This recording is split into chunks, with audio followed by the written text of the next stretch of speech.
Hello everyone, हमारी geography series में आपका फिर से स्वागत है, जहां हम अपने प्लैनेट्स के वंडर्स को समझते हैं। आज हम पृथ्वी के एटमॉस्फेयर के वंडर्स और हमारी क्लाइमेट पर इसके प्रभाव को समझने के लिए एक एक्साइटिंग जर्नी पर निकलते हैं। अब एक मोमेंट रुके और अपने चारों ओर की हवा को महसूस करें। हो सकता है कि आपने इस पर कभी ध्यान न दिया हो, लेकिन हम हवा के एक विशाल पाइल के नीचे रहते हैं। हाँ, हवा का यह आवरण कुछ और नहीं बल्कि एटमॉस्फेयर है।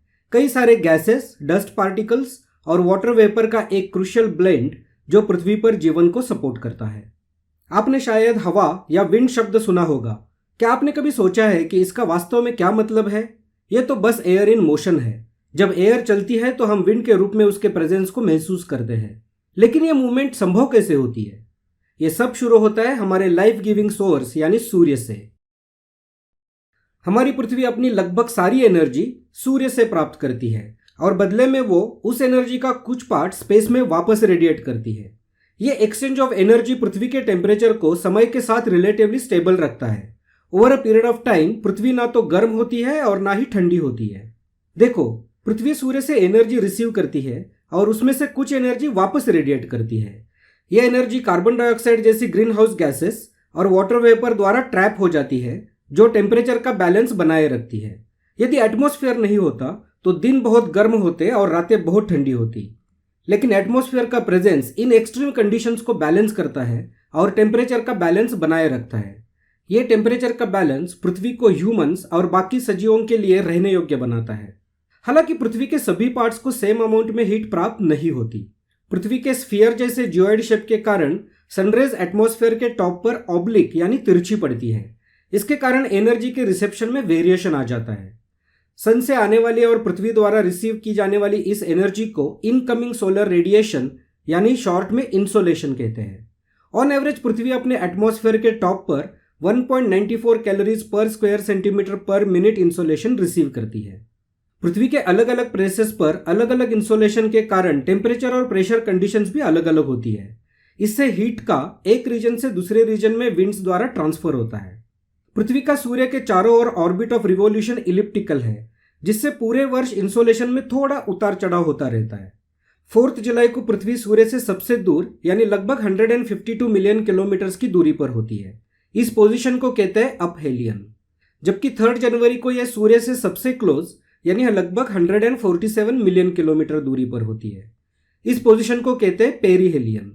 आप जानते हैं कि आप आग के जितना करीब होंगे उतनी अधिक गर्मी महसूस होगी और जितना दूर होंगे उतनी कम गर्मी महसूस होगी। पृथ्वी के साथ भी यही होता है। पेरीहेलियन के दौरान पृथ्वी को अपहेलियन की कंपैरिजन में थोड़ा अधिक सोलर आउटपुट रिसीव होता है। लेकिन सोलर आउटपुट में इस वेरिएशन का पृथ्वी पर डेली वेदर चेंजेस पर कोई ज़्यादा सिग्निफिकेंट इम्पैक्ट नहीं पड़ता है। बाकी फैक्टर जैसे जमीन और पानी का डिस्ट्रीब्यूशन और एटमॉस्फेरिक सर्कुलेशन भी इसमें रोल प्ले करते हैं, जिनका स्टडी हम आने वाले वीडियोज में करेंगे। अब तक हमने देखा है कि एटमॉस्फेयर में सोलर इंसोलेशन में वेरिएशन क्यों होता है, लेकिन क्या इसका मतलब यह है कि इंसोलेशन पृथ्वी की सरफेस पर किसी स्पेसिफिक प्लेस पर हमेशा सेम ही होता है? तो बिल्कुल नहीं। किसी स्पेसिफिक जगह इंसोलेशन की अमाउंट और intensity through out the day, season और ईयर बदलती रहती है। कई फैक्टर्स इन वेरिएशंस को इन्फ्लुएंस करते हैं। चलो उन्हें समझते हैं। सबसे पहले पृथ्वी का अपनी एक्सिस पर घूमना इंसोलेशन को डिटरमाइन करने में इंपॉर्टेंट रोल निभाता है। जैसे जैसे हमारा प्लैनेट घूमता है, इसमें दिन और रात होते हैं, जिससे सूर्य के एक्सपोजर का ड्यूरेशन अलग अलग होता है। किसी स्पेसिफिक प्लेस पर इंसोलेशन दिन के समय प्रेजेंट होता है तो रात के समय वो अब्सेंट होता है। इसके बाद सनराइज का एंगल ऑफ इंक्लिनेशन भी उतना ही इंपॉर्टेंट है।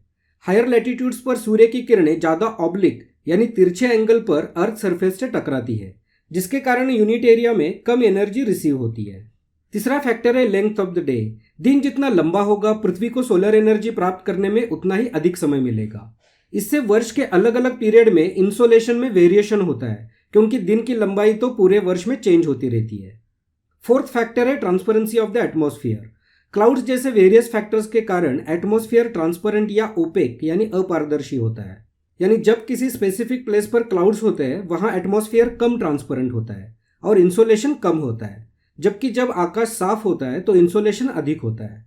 And last but not the least, configuration of land in terms of its aspect also affects insolation. What does this mean? इसका मतलब यह है कि पृथ्वी पर रेडिएशन इस बात पर भी निर्भर करता है कि क्या ज़मीन फॉर एग्जाम्पल स्नो कवर्ड है या ग्रासलैंड है या प्लेन या डेजर्ट है एट्सेट्रा। तो ज़मीन के इस नेचर पे ये डिपेंड होगा कि कितनी मात्रा में इंसोलेशन एब्सॉर्ब होगा या रिफ्लेक्ट होगा। हालांकि ये लास्ट दो फैक्टर्स यानी ट्रांसपेरेंसी ऑफ एटमॉस्फेयर और कॉन्फ़िगरेशन ऑफ लैंड, इनका इन्फ्लुएंस रिलेटिवली बहुत कम होता है। हमने seasons of the earth video में यह भी स्टडी किया है कि पृथ्वी की एक्सिस का टिल्ट वर्ष के अलग अलग समय में डिफरेंट लैटिट्यूड्स पर पृथ्वी के इंसोलेशन को कैसे इन्फ्लुएंस करता है। पृथ्वी के सरफेस पर इंसोलेशन सनरेज के एंगल पर भी निर्भर करता है। 90 डिग्रीज पर इंसोलेशन सबसे अधिक होता है और जैसे जैसे किरणों का एंगल कम होता जाता है इंसोलेशन कम होता जाता है, क्योंकि सनरेज एक बड़े एरिया को कवर करती है और एटमॉस्फेयर में अधिक ट्रैवल करती है, जिसके कारण उनका ज़्यादा एब्सॉर्प्शन, स्कैटरिंग और डिफ्यूजन होता है। The passage of solar radiation through the atmosphere. जब सनरेज को पृथ्वी के सरफेस तक पहुंचना होता है तो जाहिर है उसे एटमॉस्फेयर से होकर गुजरना पड़ता है। आइए यहाँ शॉर्ट और लॉन्ग वेव्स की टर्मिनोलॉजी को समझें। सूर्य से जो रेडिएशन पृथ्वी की सरफेस तक जाता है उसे शॉर्ट वेव रेडिएशन कहा जाता है। पृथ्वी इसका कुछ भाग एब्सॉर्ब करने के बाद कुछ रेडिएशन वापस रेडिएट करती है, जिसे लॉन्ग वेव रेडिएशन कहा जाता है। शॉर्ट वेव रेडिएशन के लिए एटमॉस्फेयर काफ़ी हद तक ट्रांसपेरेंट होता है, इसलिए सूर्य से शॉर्ट वेव रेडिएशन का मैक्सिमम पार्ट पृथ्वी तक पहुंचता है। लेकिन नियर इंफ्रारेड रेडिएशन का एक बड़ा हिस्सा ओजोन लेयर और ट्रोपोस्फियर में वाटर वेपर द्वारा एब्सॉर्ब कर लिया जाता है। एक और इम्पोर्टेंट चीज़ जो एटमॉस्फेयर में सनरेज के साथ होती है वो है स्कैटरिंग। ट्रोपोस्फियर में डस्ट जैसे छोटे पार्टिकल्स लाइट वापस सूर्य और पृथ्वी की ओर स्कैटर कर देते हैं। हमें आकाश में जो रंग दिखते हैं वो इसी स्कैटरिंग के कारण दिखते हैं।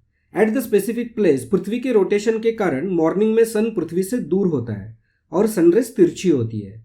सनरेज की व्हाइट लाइट 7 रंगों से बनी होती है, जिसमें से रेड और ऑरेंज लाइट कम से कम स्कैटर होती है। जब मॉर्निंग में सन पृथ्वी से दूर होता है तो ये रेड और ऑरेंज लाइट पृथ्वी तक पहुंच पाती है, इसलिए आकाश में हमें ये रंग दिखाई देते हैं। और जैसे जैसे दिन बढ़ता है सनरेज वर्टिकल होती है और स्कैटर्ड ब्लू लाइट आंखों को दिखाई दे सकती है, इसलिए तब आकाश ब्लू दिखाई देता है। इवनिंग में फिर आकाश रेड और ऑरेंज हो जाता है क्योंकि सूर्य पृथ्वी पर उस प्लेस से दूर जाने लगता है। आइए अब पृथ्वी पर इंसोलेशन के स्पेशियल डिस्ट्रीब्यूशन को देखें। पृथ्वी के सरफेस पर प्राप्त इंसोलेशन ट्रॉपिक्स में लगभग 320 वाट पर मीटर स्क्वायर होता है। मतलब ये समझ लो कि जितनी लाइट और हीट एक 320 वाट का बल्ब 1 स्क्वायर मीटर एरिया में देगा उतना इंसोलेशन वहां होता है। तो पोल्स पे इंसोलेशन होता है लगभग 70 वाट पर मीटर स्क्वायर। इक्वेटर पर ट्रॉपिक्स की कंपैरिजन में रिलेटिवली कम इंसोलेशन होता है। इसका भी फिर से यही कारण है कि इक्वेटोरियल एरिया में ट्रॉपिक्स की कंपैरिजन में बहुत अधिक बादल छाए रहते हैं। विंटर में मिडल और हायर लैटिट्यूड्स पर समर की तुलना में अधिक इंसोलेशन प्राप्त होता है। ये भी ऑब्वियस है और इसे हमने seasons of the earth video में स्टडी किया है। मैक्सिमम इंसोलेशन सब ट्रॉपिकल डेजर्ट्स में रिसीव होता है जहां क्लाउड सबसे कम होते हैं। क्योंकि क्लाउड सनरेज को रिफ्लेक्ट करते हैं, क्लाउडी एरियाज में इंसोलेशन कम होता है। एक ही लैटिट्यूड पर समुद्र की सरफेस की तुलना में लैंड की सरफेस पर इंसोलेशन ज़्यादा होता है।